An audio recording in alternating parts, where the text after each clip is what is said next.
கொடைக்கானலில் தொடர் விடுமுறையை முன்னிட்டு சுற்றுலா பயணிகளின் வருகை அதிகரித்ததால் முக்கிய சாலைகளில் போக்குவரத்து நெரிசல் ஏற்பட்டது.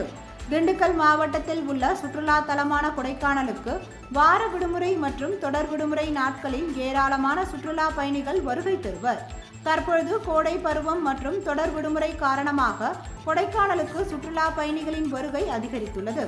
தரைப்பகுதியில் நிலவும் வெப்பத்தை கொடைக்கானலில் நிலவும் குளிர்ந்த சூழலை அனுபவிக்க சுற்றுலா பயணிகள் படையெடுத்து வருகின்றனர்.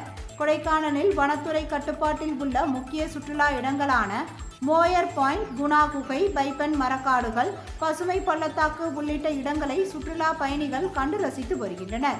மேலும் கொடைக்கானல் நட்சத்திர ஏரியை சுற்றி சைக்கிள் சவாரி, குதிரை சவாரி செய்தும் மற்றும் நட்சத்திர ஏரியில் படகு சவாரி செய்தும் மகிழ்ந்து வருகின்றனர். தொடர் விடுமுறையை ஒட்டி கொடைக்கானலில் குவிந்த சுற்றுலா குவிந்ததால் அப்சர்வேட்டரி சாலை, ஏரி சாலை, பாபர்புரம், வெள்ளி நீர்வீழ்ச்சி சாலை உள்ளிட்ட இடங்களில் வாகன நெரிசல் ஏற்பட்டது. இதனால் ஒரு சுற்றுலா இடத்திலிருந்து மற்றொரு சுற்றுலா இடத்திற்கு செல்ல தாமதம் ஏற்படுவதாக சுற்றுலா பயணிகள் வருத்தத்துடன் தெரிவித்தனர்.